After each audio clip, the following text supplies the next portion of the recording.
Katlong awit, The Beauty of Jesus Be Singing In. Tingnan natin sa opening prayer si Brother Timon.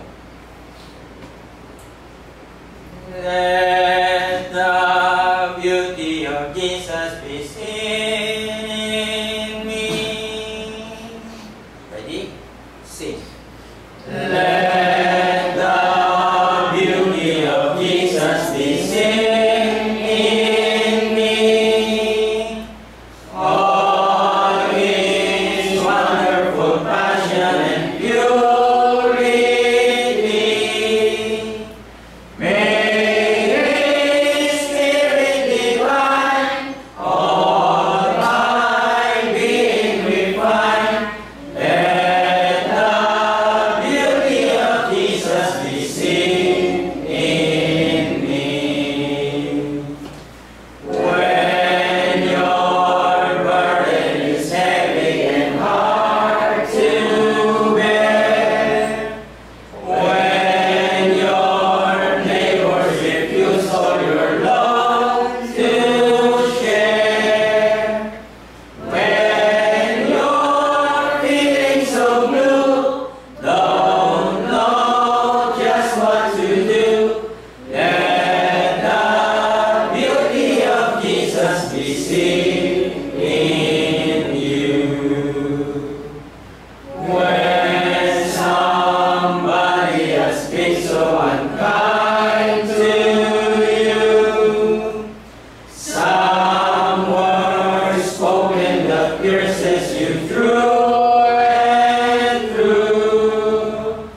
Think how He was begun, spot upon everyone. Let the beauty of Jesus be seen in you.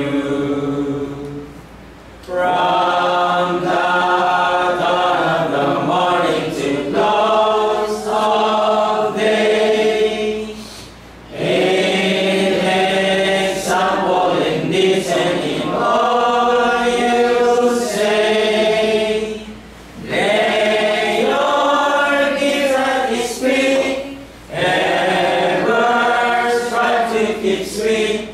Let the beauty of Jesus be seen in you.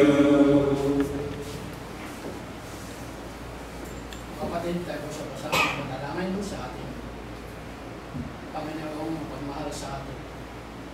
Dakilang Ama, mapangyarihan mo sa lahat. Ang bawat isa po sa amin ay nandito. Tayo po ay nag-aawitan, na walang kalugtong, na mula sa aming mga puso at hibig lamang. Kami po ay sa iyo, Panginoon, pamagitan ng pag-aawitan, pagkat ang araw na ito ay dakila sa amin.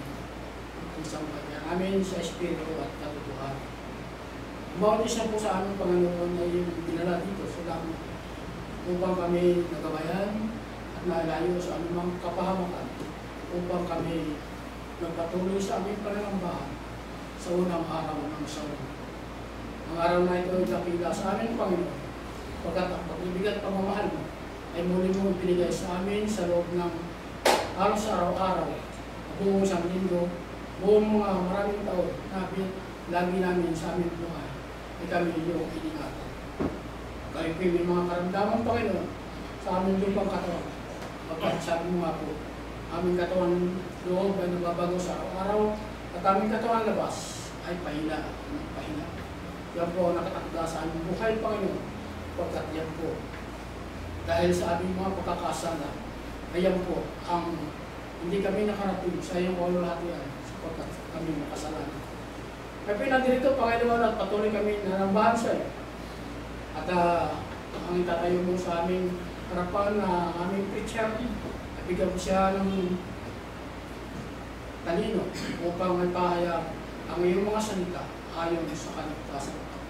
Ang salita mo, Panginoon, sa banal na kasulatan, kaya aming sinusundan upang aming patuntun ang tunay na dakila na ikaw ang aming tagapagligtas at ikaw ang aming Panginoon sa aming buhay. Mahal ka namin, Panginoon, at iniibig ka namin na higit sa aming sarili. Katulad ng pag-ibig mo na binibigay mo sa amin, sa aming buhay, sapagkat ibinigay mo sa amin ang lahat na pangangailangan na aming lupang katawan. Ang malinis na hangin na una namin pangangailangan, tubig, gabi at araw. At yun din po ang lahat na mapagkain, aming mga tahanan, at yun din po ang lupa na aming tirahan.